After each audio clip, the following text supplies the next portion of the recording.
பாட்டிலுக்குள்ளே பீங்கான் கிடக்கு பாருங்கள். எங்கேயுமே உடைக்கலை. அரசு வச்ச முத்திரை இருக்குது. பாட்டில் சரியான முறையில் கழுவலை. அதுக்குள்ளே என்ன இருக்குன்னு பாருங்கள். பீங்கான் கிடக்கா? இது ஒரு மிகப்பெரிய பிரபலமான அரசியல்வாதியினுடைய கம்பெனி. பீங்கான் உள்ளே இருக்குது பாருங்கள். பீங்கான் எப்படி இருக்கு பாருங்கள்.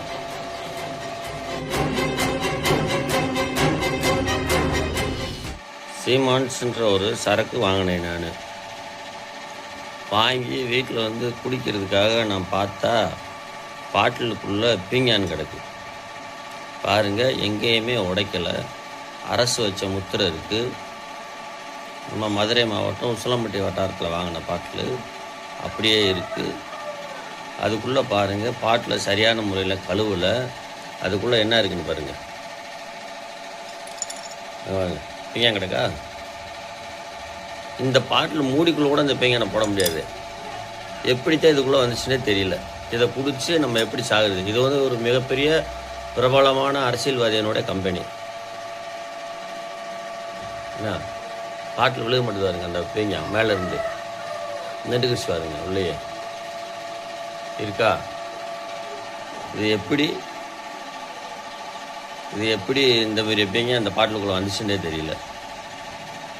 இதை உடனே நம்ம அரசு கவனத்துக்கு கொண்டு போய் ஜிவின்ற கம்பெனி எல்லாமே பாருங்கள். கோல்டன்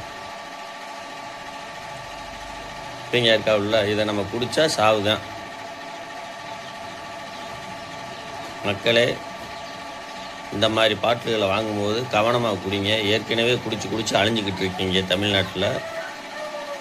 ஏன்னா பாட்டிலுக்குள்ளே ஒரு சுத்தம் இல்லாமல் ஒரு கவனக்குறைவாக சரக்குக்குள்ளே பலதை கலந்து போட்டு விட்றாங்க. பீங்கான் உள்ளே இருக்குது பாருங்கள். பீங்கான் எப்படி இருக்கு பாருங்க. பீங்கான் இருக்கா?